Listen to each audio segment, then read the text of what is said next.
Welcome back to another everyday valued mechanic video. In today's video we have 2012 Audi A6 with 2-liter TDi engine. As people who watched my previous video saw that I had minor mishap with this car when I was performing timing belt and water pump change. If you haven't seen that video yet, I will provide link in the corner to that video. But today she is back for engine oil change and auxiliary belt and tensioner replacement. That being said, let's get on with it. Start by removing engine cover and then timing belt cover, as this is gonna give us a little bit more extra space and light to work on the auxiliary belt and the tensioner itself.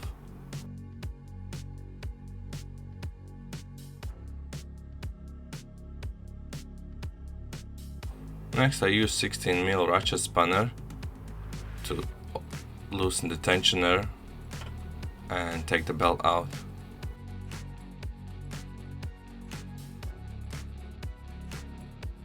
If you're changing just the tensioner without the belt, then you can leave the belt inside. Just tuck it underneath. Sometimes it can be tricky to get it back on the track. Here my ratchet spanner got stuck inside, so I use just a pry bar to get it off.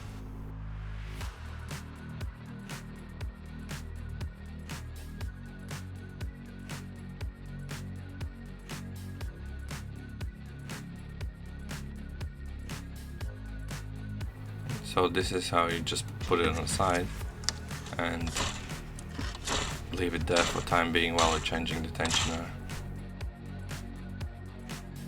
Now removing this boost pipe.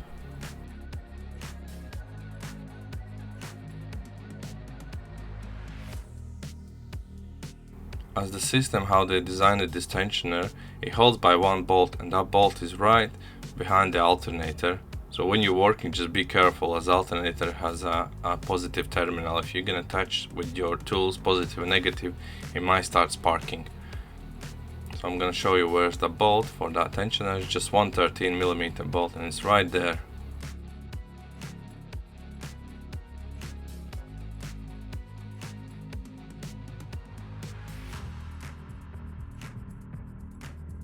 So you can use different type of tools. I'm starting with flex head ratchet spanner 13mm. So you can use different tools, whatever works best for you. Just crack it and then loosen as much as you can. I continue and trying by hand to unscrew it. And then you can use also the different tools, as I'm gonna move to the stepper spanner. Also 13mm ratchet stepper spanner.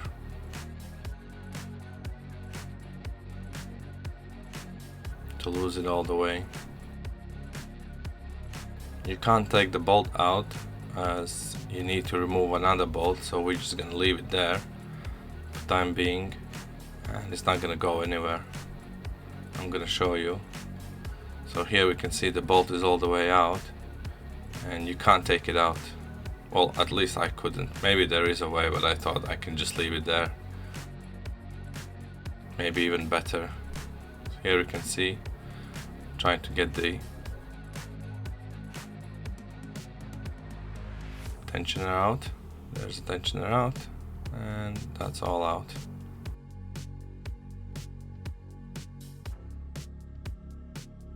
So here we can compare the new tensioner with the old one. So there's only one way how the tensioner goes inside as well. So they look both exactly same.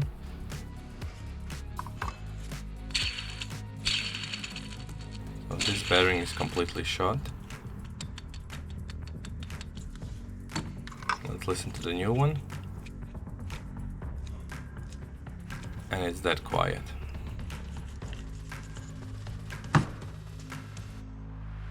So how it goes, if you see that bigger notch on the right side, this one here, it has to be in 3 o'clock, and it just slides in like that. It is tricky to get it in, so it just takes your time to wiggle it, whichever way works best for you.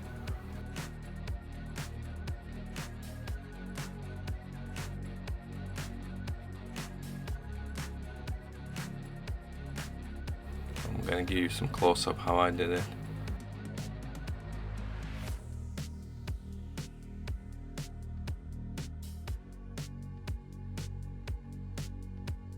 So as I'm turning that notch on 3 o'clock, and as you turn it, it just goes inside.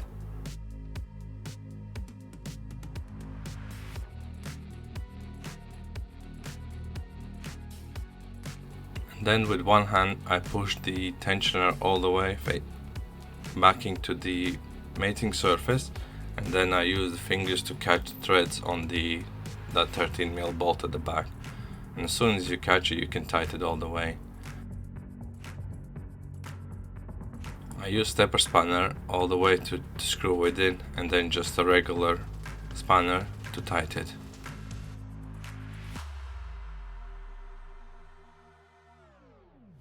So here we can see the tensioner is inside.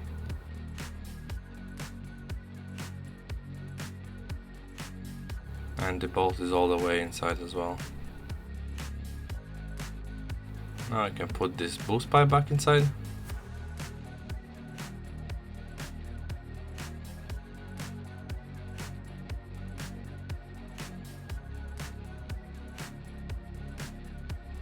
And tight those two Jubilee clamps with 7mm.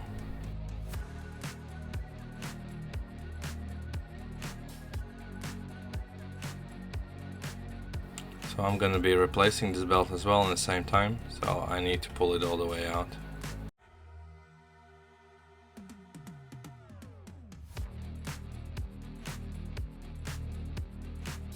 This is a new belt. There's no indication on which way the belt should be facing, but usually it's good idea just to put the way the letters are facing as you read them correctly.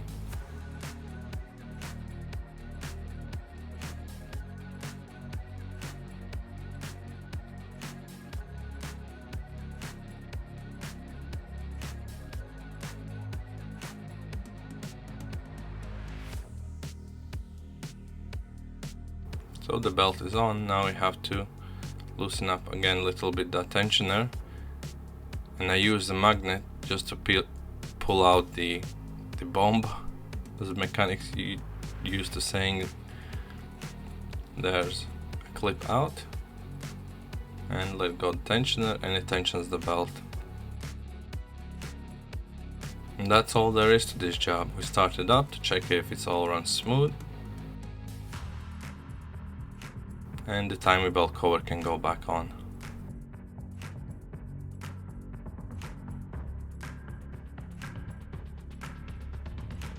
Just to make sure it sits nice and correctly, there's a notch that is supposed to sit behind. Now we move to the service. Start by removing this under tray. I also in previous video had problems with all the bolts was rusted, so this time it's a little bit more easier. 19mm to open the sump plug. Put the catch band for the oil and let the oil drain out. While the oil is draining, we can lower the car down and replace the oil filter itself. For that I'm using 32mm socket, extension and the ratchet. You crack it, I put the rag to catch any spillage just in case I drop some.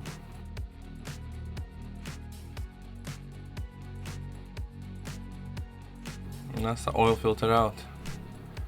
Now we're gonna change these O-ring seals.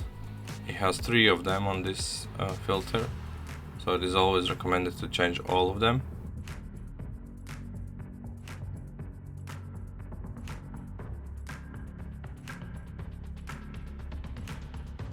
You can leave the oil filter to drain out before we chuck it in the bin. And there's 2 smaller O-ring seals that we also needs to be replaced.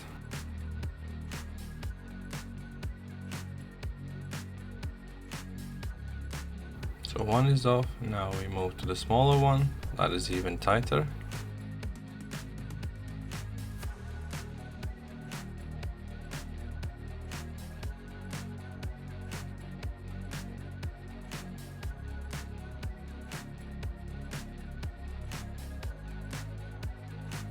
If one of these seals gave up and it's not been changed for longer periods of time, you might start seeing a low oil pressure sign. So it is always best idea to change it. The new oil filter, there's only one way how to go, with the wider opening at the bottom, and just clip it in. Now I put the big O-rings for the oil filter cap.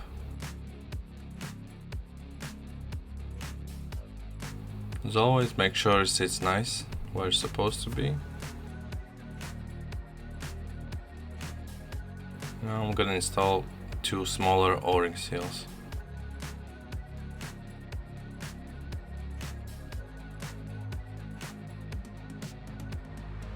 So the wider one goes in the middle, and then the smaller one all the way on the top.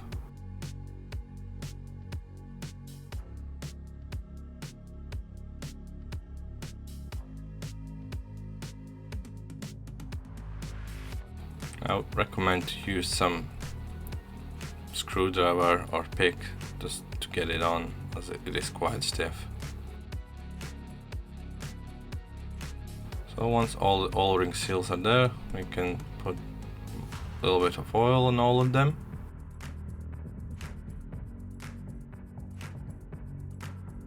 On the main O-ring seal, and also pre-soak a little bit the oil filter. It's gonna help the oil flow through the engine a little bit quicker. Now the oil filter can go back inside.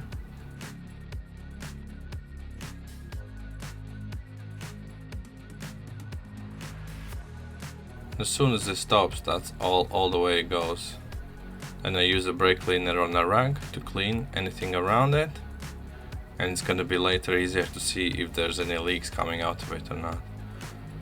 I'm gonna take this cap and the dust cover around it, and I'm gonna give a good clean. As we can see, it's all oily and dusty and everything sticks to it. Clean inside there.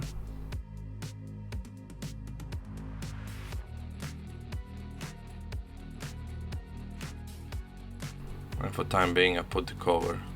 So once the oil stops coming out and start dripping like this, we can now install back the sump plug.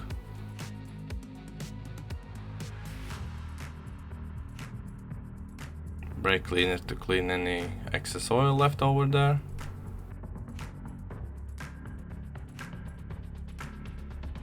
And tight it. The spec again is about 20-30 Newton meters. Not more than that. Let's get rid of this. Now let's put the fresh oil inside. It is specified 5 liters on this engine.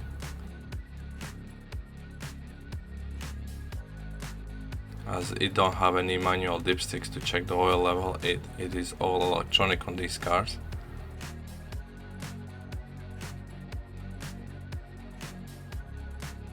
Now we can put clean dust cover and a cup.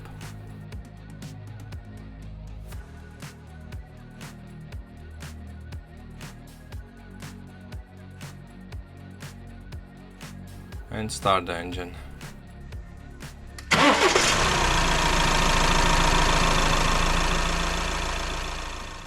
Leave it running for a while, check for any leaks, and assemble everything back together what's left. So on this occasion it is the belly pan or under tray.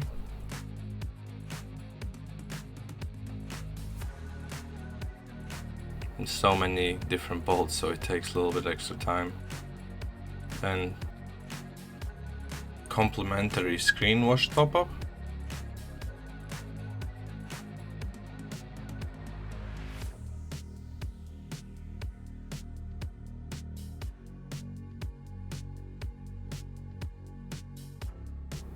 Check for any leaks around the oil filter housing or oil filter cap. Here you can see if the rag is all dry, then it's good to go. Put the engine cover back on.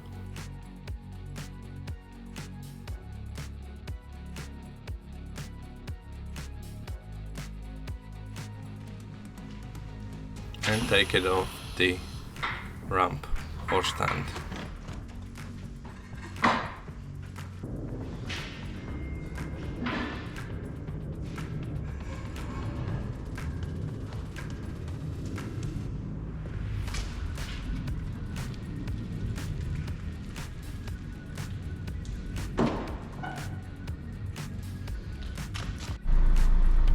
So while the engine is warming up, let's plug it in the OBD and go into the menu to reset service. Check it here if you connect. Yep, lights is on. There, can close the door. And go into the menu. So this scan tool is launch 431V. We have this launch for about like 5 years now, and it's been all working very good. It's getting a bit slow and the battery draining pretty quickly out, but other than that it does what it's supposed to do, and it has a lot of options, especially for the price. 5 years ago I think we paid like £600 for it. What is that, like $850 US would be. So let's go oil reset. Okay.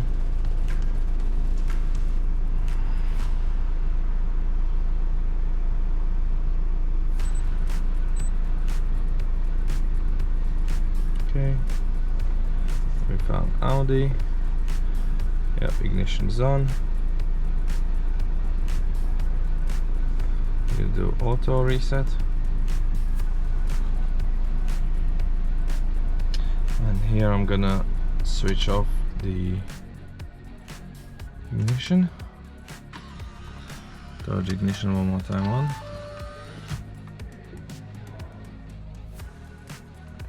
And we're gonna do minor service. We'll do fixed and 365 days. And now it says reset succeeded, otherwise carry out the ECI reset. So, and to double check it if the service is reset, as we've seen last time, so we're gonna switch it off, start the car up again, shift it in a P, and there's no more service light. And if we go here, service intervals, and there it goes.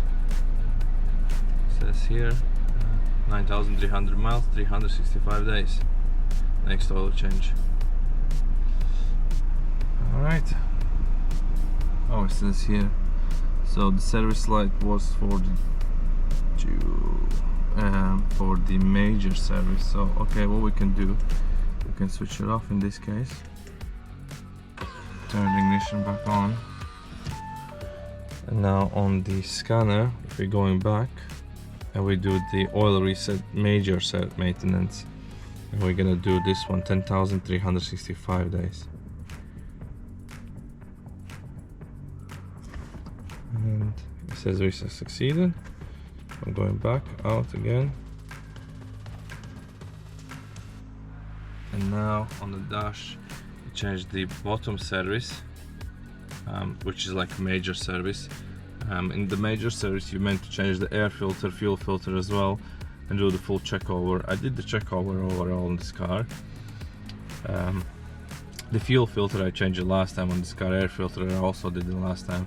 So in theory, this meant to be a minor service rather than the major, but we'll leave it as it is. Both are reset, and the next service is in 6,200 miles, which is exactly 10,000 kilometers.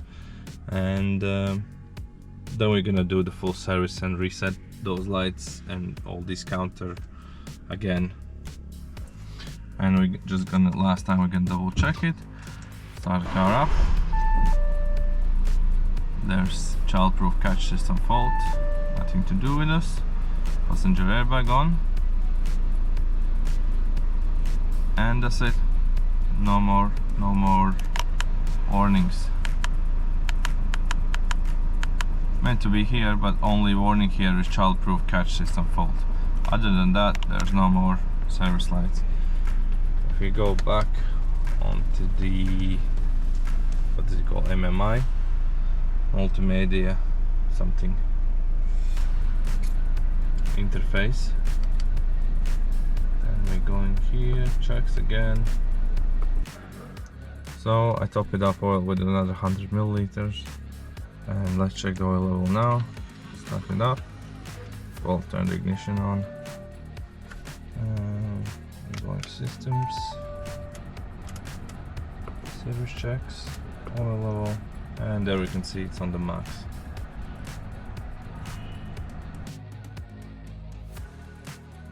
And we have come to an end of another everyday valued mechanic video. Thank you all for watching, and if you find this helpful, I would appreciate thumbs up. And if you want to see more videos on car repair, subscribe to my channel as more videos on the way. Your valued mechanic out.